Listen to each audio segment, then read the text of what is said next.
আপনারা এটা জানেন তো যে অন্যের জন্য দোয়া করলে লাভ। ধরেন যে আপনার এক ভাই দারিদ্রের কষাঘাতে জর্জরিত, টাকা পয়সা না, আপনি দোয়া করলেন যে আল্লাহ আমার ভাইটা আর্থিক সমস্যায় আছে, তার আর্থিক সমস্যা দূর করে দাও। ফেরেশতারা দোয়া করে, আল্লাহ যিনি দোয়া করলো তার যদি আর্থিক সমস্যা থাকে তুমি আগে তার আর্থিক সমস্যা দূর করে দাও।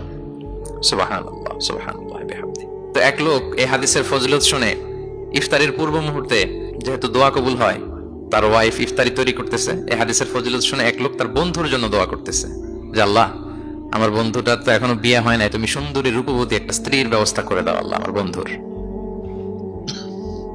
এই দোয়া শুনে তার স্ত্রী তো রেগে মেগে আগুন, সেই ইফতারি টিফতারি রেখে দিয়ে এসে বলে, এই এত বড় সাহস, কি দোয়া করো এসব উল্টা পাল্টা।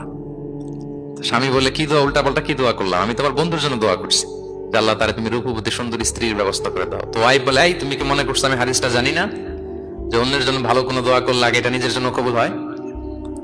সুবহানাল্লাহ। দেখেন ইসলামের বিধান কত সুন্দর। আপনি অন্যের কল্যাণ কামনা করলে এই কল্যাণ ফিরে আপনার দিকে আসে আগে।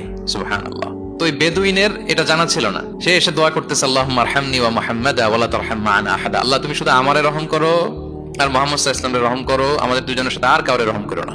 রাসূল ইসলাম তাকিয়ে বলেন, হায় রে, একটা প্রশস্ত বিষয়কে সে সংকীর্ণ করে ফেললো। আফসোস করে বলতেছে, কারণ আল্লাহর দরবারে রহমের কি কোনো ঘাটতি আছে বলেন তো? আল্লাহর দরবারে রহমতের কোনো কমতি আছে? নাই। সাথে সবাইকে ইনক্লুড করতে পারতো। আচ্ছা গেল, দোয়া শেষে এবার সে মসজিদে নবীর মাঝখানে বসে পেশাব করা আরম্ভ করছে। এবার তো সাহাবারা রেগে মেগে আগুন, কি এত বড় সাহস, মসজিদে নবীর মাঝখানে পেশাব। সবাই উদ্ধত হচ্ছে, তাকে মারতে যাবে। রাসূল ইসলাম সবাইকে সামলালেন, থামালেন, বললেন, রাখো রাখো রাখো, ছাড়ো, আগে সারতে দাও। কারণ কেউ যখন ওয়াশরুম সারে মাঝখানে তাকে ডিস্টার্ব করা যায় না, এটা তার ক্ষতি হবে। রাসূল ইসলাম বললেন, রাখো, লেট হিম পাস ইউরিন, তাকে কাজ সারতে দাও। সে কাজ সারলো। এবার রাসূল ইসলাম বললেন, ও হারিকু আলা বাউলিহি সাজলান মিন মা, তার পেশাবের উপর এক বালতি পানি ঢেলে দাও।